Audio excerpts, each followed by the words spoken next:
Goeiemôre geliefdes. Ek glo en vertrou dat dit goed gaan met u en dat u nog gesond is. Dit is vir my lekker om vandag weer saam met jou op hierdie platform te kan kuier.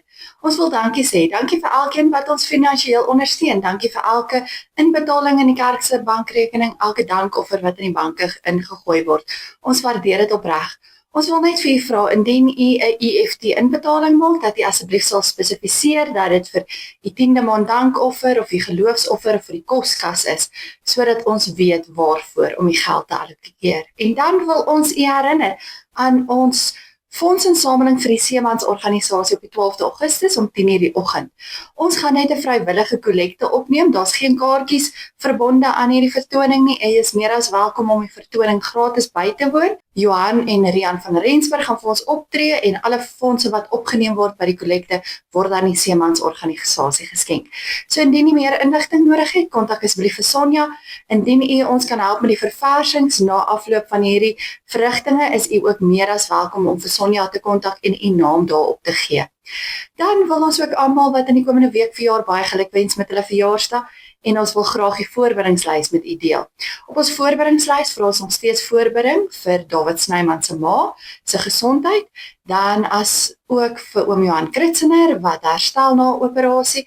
Ons dink aan oom Flip Lessing en ons dink aan tannie Gerda Wewe. Indien daar iemand anders is van wie ons nie bewus is nie, vra ons dat u ons asseblief in kennis sal stel. Dit is dan al wat die afkondigings aanbetref. Ek gaan vra dat ons vir 'n oomblik ons oë sal sluit en dat ons saam wees op 'n gepaste wyse sal begin. Kom ons bid nou saam. Here en Hemelse Vader, ons kom na U toe en ons kom sê vir U dankie.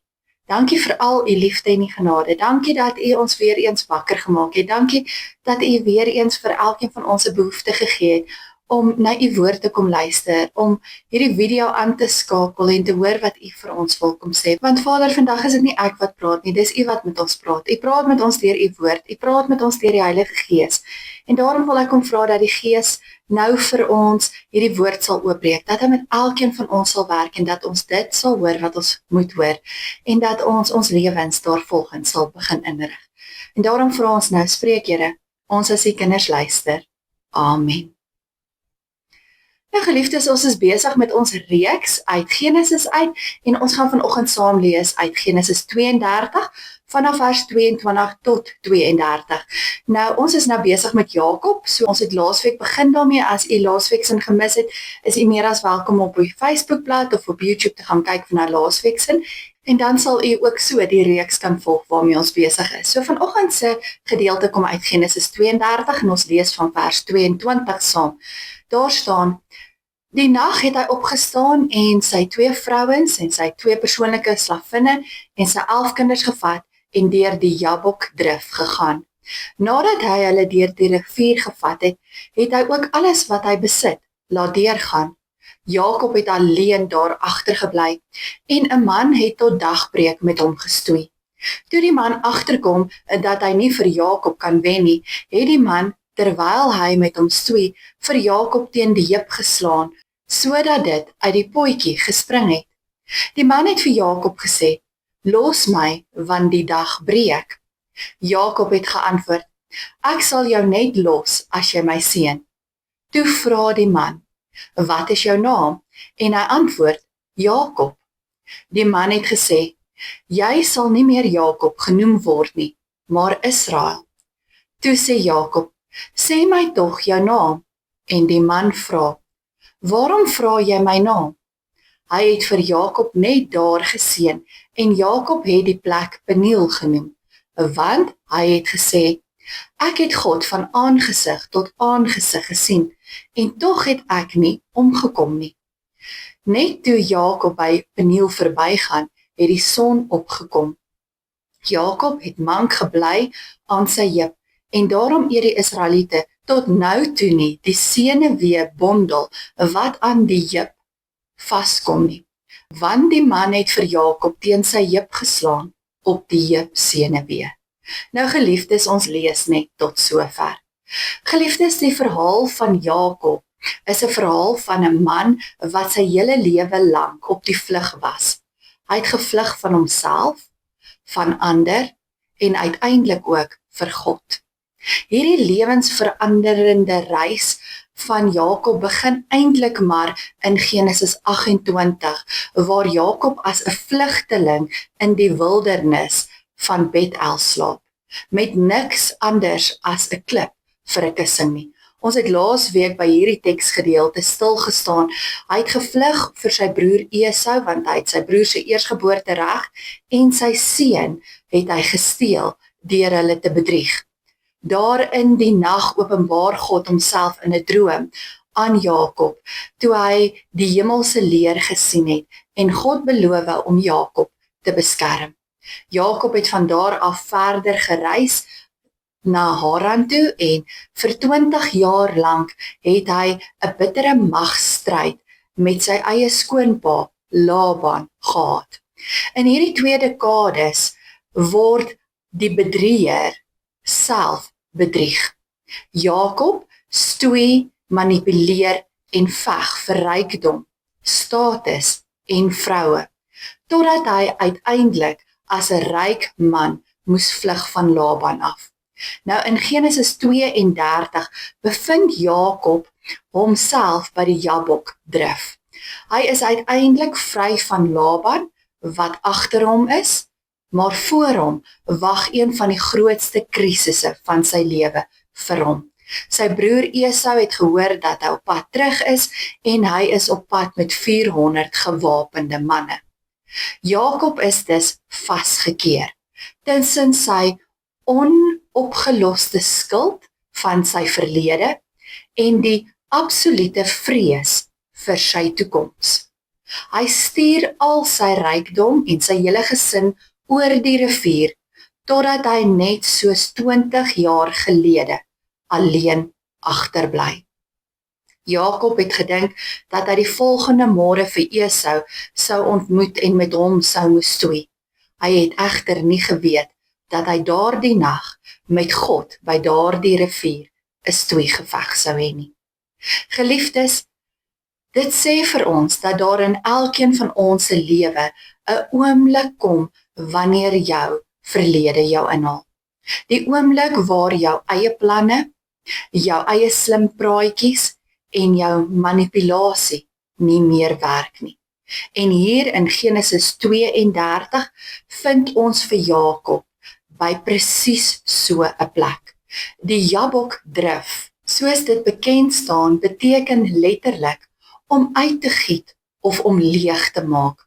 Dit is presies wat hier met Jakob gebeur. Dit word aand en net soos in hoofstuk 28 waar Jakob vir God in 'n droom ontmoet het, is hy weer eens alleen en ontmoet hy weer die lewende God. Maar hierdie keer is dit 'n bietjie anderste. Dis nie 'n droom nie. Hy lê nie rustig en slaap en beleef balans en rustigheid en vrede nie. Nee, dis 'n stoeigeveg wat plaasvind, 'n worsteling wat vir ure aan een duur, terwyl hy hierdie intense ontmoeting met God het. En dan na hierdie ontmoeting met God, loop hy mank. 'n Mens sou dan dink dat hierdie ontmoeting misluk het, maar dit het nie.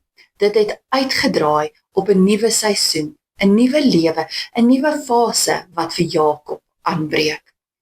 Nou ek dink die meeste van ons het al soos Jakob ontmoetings met God gehad. En net soos wat Jakob ontmoetings met God gehad het, is al die ontmoetings nie ewe diep en persoonlik nie, en verskil dit van mekaar. Baie van die ontmoetings is dalk oppervlakkig en is nie lewensveranderend soos wat hierdie ontmoeting was nie. Hierdie was ook nie die eerste ontmoeting wat Jakob met God gehad het nie. Nee, ons sien dat Jakob immers van kleins af in 'n huis groot geword het waar sy ouers God gedien het. Hy is immers die kleinseun van Abraham, die man wat as God se vriend bekend gestaan het. Hy het God leer ken van kleins af en ek is seker daarvan dat hy saam met sy familie God gedien en geaanbid het. Hy het ook die ontmoeting met God by Bethel gehad, waar hy God in sy droom ontmoet het.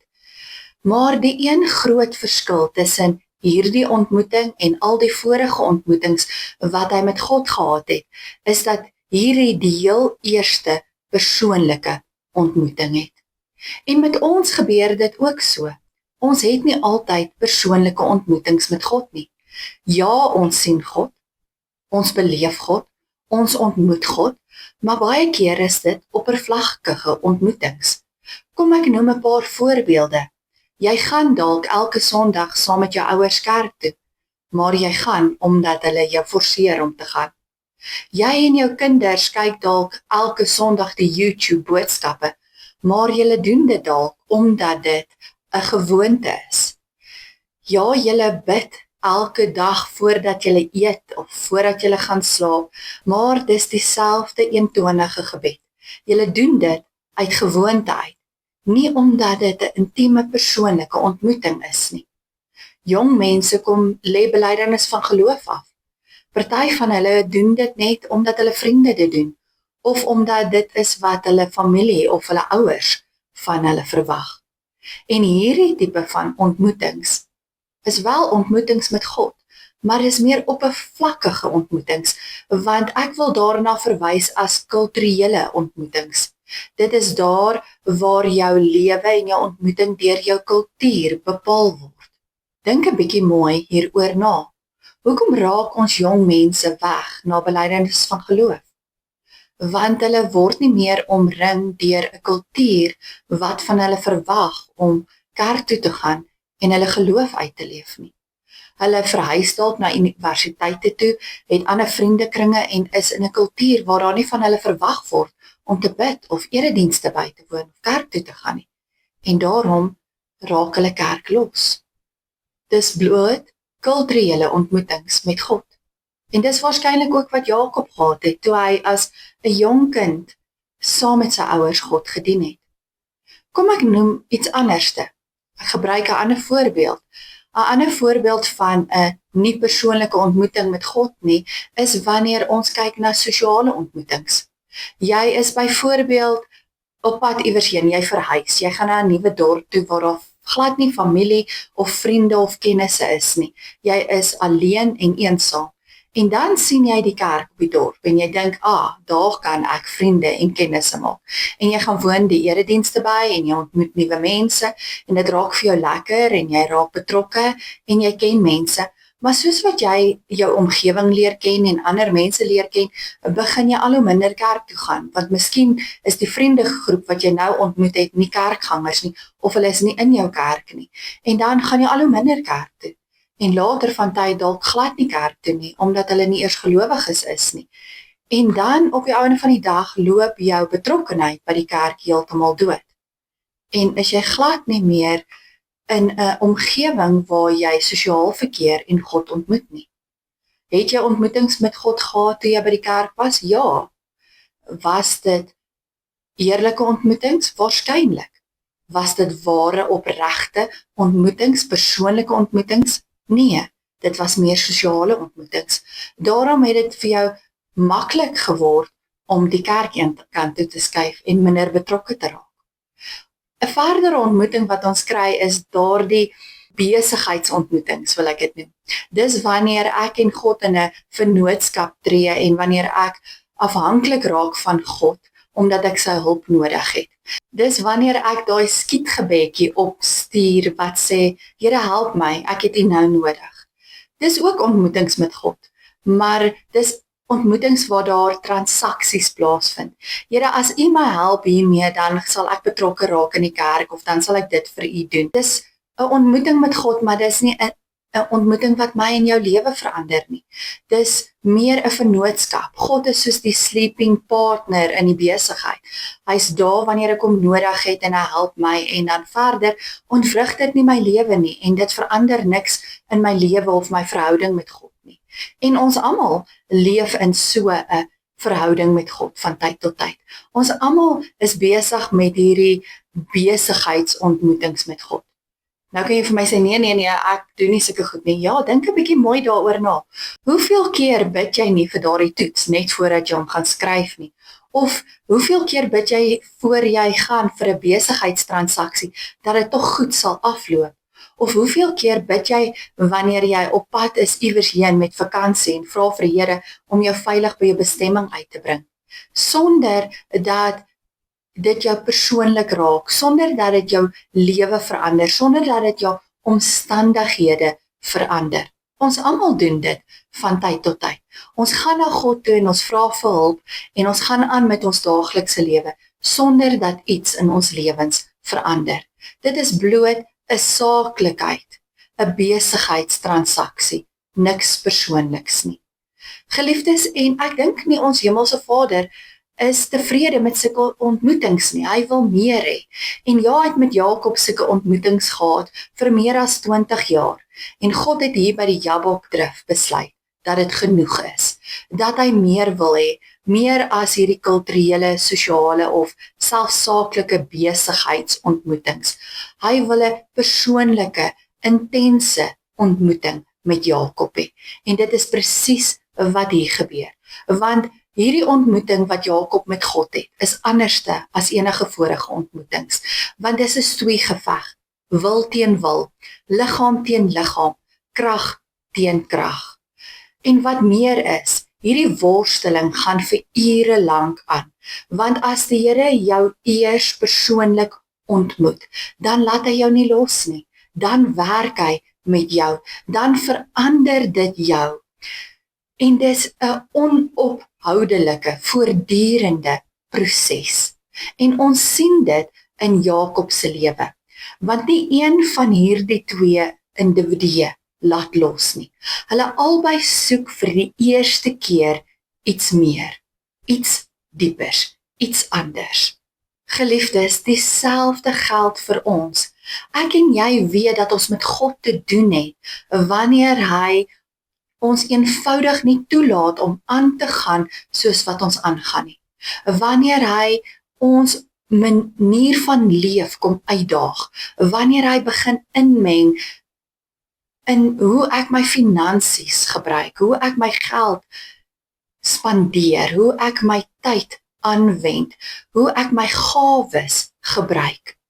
As hy van my en jou kom vra om dinge te doen wat ons nie wil doen nie, en as hy van my en jou kom vra wat is ons diepste motiewe agter dit wat ons doen, dan is God besig met 'n persoonlike, intieme ontmoeting met my en jou.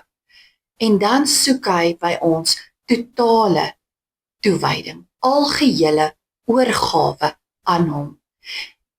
En hy weet wat in ons harte en in ons gedagtes aangaan, en hy weet hoe om in te gryp en hoe om ons harte en ons gedagtes te kom verander. En dit verskil van persoon tot persoon en plek tot plek en omstandigheid tot omstandigheid. Nie een van ons se persoonlike intieme ontmoetings met God gaan dieselfde wees nie. Myne gaan nie dieselfde as Jakob se wees nie, en joune gaan nie dieselfde as myne wees nie. Maar God gaan alles kom verander. Ons lewe, ons omstandighede. Hy gaan ons kom gryp. Hy gaan aan ons harte kom ruk. Hy gaan deur ons lewe beweeg en alles gaan handomkeer verander. En dit is presies wat hier gebeur het toe Jakob in 'n stoeigeveg betrokke geraak het met die man by die rivier. En vir die eerste keer in Jakob se lewe hardloop hy nie weg van sy omstandighede af nie. Vir die eerste keer bly hy en hy stoei met hierdie man. Het hy op daardie oomblik geweet dat dit God is? Waarskynlik nie. Maar het hy tot 'n besef gekom dat dit God is? Beslis. Hy het besef dat hy besig is om met God te stry, toe hierdie man sy hand uitgesteek het en aan sy heup geraak het en sy heup uit sy potjie uitgespring het. Op daardie oomblik het hy besef dat hy met ongelooflike krag te werk het en het hy besef dat hy besig is om met God te stoei. En daarom kon hy nie ophou om te stoei met hierdie man nie. Want vir die eerste keer het hy 'n in diepte persoonlike ontmoeting met God gehad en het hy besef of hy gaan alles verloor of hy gaan alles wen. Want hy het ook besef dat as hy die Here van aangesig tot aangesig moet sien, dat hy waarskynlik nie sal bly leef nie. Maar hy was bereid om hierdie kans te vat, Want vir die eerste keer in sy lewe was dit iets anders gewees. Het iets van hom besit geneem, wat nog nooit voorheen van hom besit geneem het nie. En daarom het hy aangehou beklei. En dan lees ons in vers 26, dat die man vir Jakob sê, los my, want die dag breek. En dan antwoord Jakob hom, ek sal jou net los, as jy my seën. En die rede hoekom Jakob dit sê, is omdat hy bewus was, dat hy besig is, om met God te veg. En hy gaan of alles verloor, of hy gaan seën ontvang. En daarom probeer hy om God te oortuig om hom te seën. En dan sien ons ook in hierdie gedeelte dat God ingryp en dat God hom dan nou seën. Nou is die vraag, wat behels hierdie seën? Ons weet nie regtig nie. Ons weet nie presies wat daar tussen Jakob en God gesê is nie, maar waarskynlik het God vir Jakob gesê dat hy hom vergewe en dat hy hom aanvaar en dat hy hom gaan seën met 'n groot nageslag. Geliefdes, in die Bybelse tyd was 'n seën baie belangrik geweest. En dit was waarskynlik die rede ook hoekom Jakob geleef het soos wat hy geleef het en hoekom hy sy broer uit 'n seën uit beroof het. Want toe Jakob groot geword het, het hy agtergekom dat hy nie so belangrik is soos sy broer Esau nie. Sy broer Esau was openlik voorgetrek deur sy pa. En Jakob het 'n behoefte gehad aan sy pa se liefde en sy pa se teenwoordigheid en aanvaarding en seën. En hy het so ver gegaan om sy pa en sy broer te bedrieg om dit te ontvang. Want 'n seën in die Bybelse tyd was 'n mondelingse ding. Dit het vir die kind gesê dat sy pa bevestig dat hy nou 'n man is, dat hy spesiaal is, dat sy pa hom oor hom verheug, dat hy vir sy pa belangrik is en dat sy pa dink dat hy 'n groot toekoms het wat voorlê. En daarom het 'n pa gewoonlik sy seun geseën. En daarom het Jakob gedoen wat hy gedoen het om hierdie seën van sy pa te ontvang. Nou klink dit dalk vir jou belaglik, maar die meeste van ons leef so. Die meeste van ons leef vir erkenning. Ons wil hoor dat ons vir iemand belangrik is. Ons wil hoor dat ons iets goeds gedoen het. Ons wil hoor dat ons aanvaar word. Ons wil hoor dat iemand vir ons lief is. En daarsonder voel ons leeg en voel ons asof ons niks in die lewe bereik het nie. En dit is presies wat Jakob gevoel het. Jakob het probeer op allerlei maniere om sy lewe vol te maak. Hy het probeer om hierdie aanvaarding by sy pa te kry, en toe hy dit nie by sy pa gekry het nie, het hy probeer om dit by Rachel te kry. En toe hy dit nie by Rachel kon kry nie, het hy dit probeer vind in besittings. Ons het gehoor dat hy baie ryk geword het, dat hy baie besittings gekry het. En op pad terug het hy besef dat ook nie dit vir hom vervulling kan gee nie.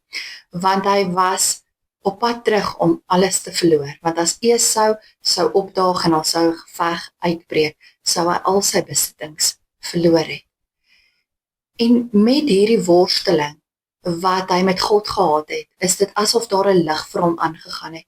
En hy besef het dat dit wat hy nodig het vir vervulling is besig om te gebeur. Dit kan hy nie by mense kry nie. Hy kan dit nie by sy pa kry nie, hy kan dit nie by Rachel kry nie, hy kan dit ook nie by Esau kry nie. Hy kan dit net by God kry. En toe daardie liggie vir hom aangegaan het hy besef hy kan nie ophou om met God te worstel totdat God hom kom seën nie. Want die soeke wat hy gehad het, was 'n soeke na God. En net God kan daardie soeke beantwoord. En daarom het hy einduit met God geworstel totdat God hom geseën het. En dan sien ons in hierdie gedeelte dat hy die plek Peniel noem, wat sê dat hy vir God daar ontmoet het. Ons lees ook in hierdie gedeelte dat God vir Jakob geseën het, en nadat hy vir Jakob geseën het, het hy vir Jakob 'n nuwe naam gegee. En die naam wat hy vir hom gegee het is Israel. En dit beteken iets in die lyn van die man wat met God gestoei het en eindtyd volhard het. Ander mense vertaal dit met die prins van God. Maar wat belangrik is dat die bedrieër, die een wat nog altyd weggehardloop het, word nou 'n godsman. Die een wat nou in 'n verhouding met God, die lewende God, leef. 'n God wat sy hart kom verander het, 'n God wat 'n persoonlike ontmoeting met hom gehad het, en 'n God wat nou naby leef. En dit bring my by my laaste punt. En die punt wat ek wil maak is dat 'n persoonlike ontmoeting met God bring my en jou by 'n nuwe fase, 'n nuwe lewe met 'n nuwe identiteit. As ons kyk na Jakob se verhaal, dan sal ons sien Jakob het totaal en al verander na sy ontmoeting met God. Eerstens het hy 'n nuwe naam gekry, naamlik Israel, wat vir hom 'n nuwe begin simboliseer saam met God. Tweedens het God vir hom 'n nuwe hart gegee. Sy hart het verander, want sy uitkyk op die lewe het verander. En hy het teruggegaan en hy het sy gebroke verhoudings met sy pa en sy broer gaan herstel. Derdens het die ontmoeting met God die leegheid in sy lewe vir eens en vir altyd kom vul. En laastens het dit hom ook uiterlik kom verander, want hy het vir die res van sy lewe mank geloop. Dit was 'n merkteken as sy ontmoeting met God, as sy nuwe identiteit wat hy ontvang het. En as die mense hom daaroor uitgevra het, kon hy getuig oor sy persoonlike ontmoeting met God.